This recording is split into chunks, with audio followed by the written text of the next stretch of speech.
So at this point, they're in a position, and there's 3 of these Mark III 75 millimeter self-propelled assault guns. So they kind of look like tanks. They got big tracks. They're Germans. They're German, and they're sitting out in front of them. They're in a static position. The company's in a static position, and there's these tanks sitting there, 3 of them. And Douglas looks at them, and he's thinking to himself, "Hey, I don't know what those. They look like they're functioning. They don't look damaged." And so Douglas is saying, "Okay, well, we need to find out what's going on. Even if there's no one in them right now, it could be a place where they use snipers later." So someone's got to go check them out. So Sidney Jary is the guy. He goes out alone, kind of sneaks out there. He does stuff alone a little bit more often. Actually, he does stuff alone. There's another story I didn't mention, but at one point he hears noise. Like, one of the guys reports it's nighttime, and they hear noise in this field. They think there's enemy out there. And he's like, well, there's one way to find out. So I think he does grab another guy on this occasion, but he goes out, and he's going through this field, and it's like a cornfield or something, and he can't see, and he's horrified. And he's trying to think of a reason to quit. He's like, I just want to go back. This isn't smart.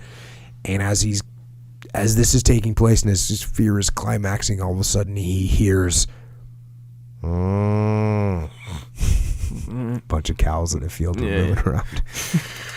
So he's doing another solo operation here, trying to find out what these tank-like assault guns are doing out there. Back to the boat, climbing up above the tracks, I put my head into the cupola, which was open.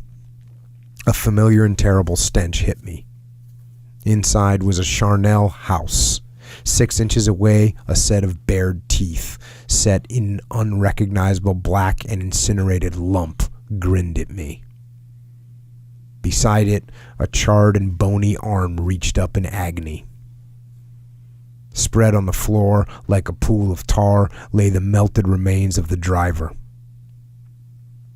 I had entered Dante's Inferno. My head reeled, and with my mouth, nose, and lungs filled with the stench of death, I fell back to the ground. Although unmarked by fire on our side, all 3 assault guns had brewed up and were blackened on their sides, which faced the enemy. With no stomach to look further, I ran back to the company, forgetting to look for American mines. Never again did I look into a knocked-out tank or self-propelled gun.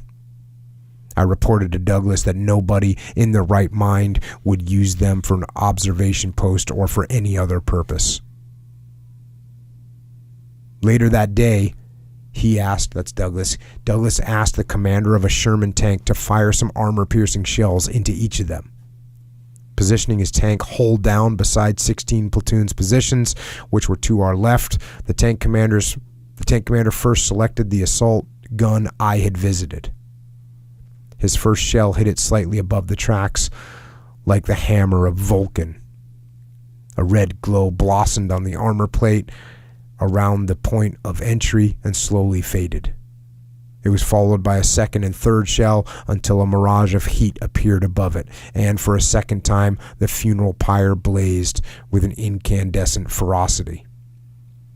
The Sherman gunner then turned his attention to the next assault gun, which, despite being penetrated by about 6 armor-piercing rounds, failed to brew up.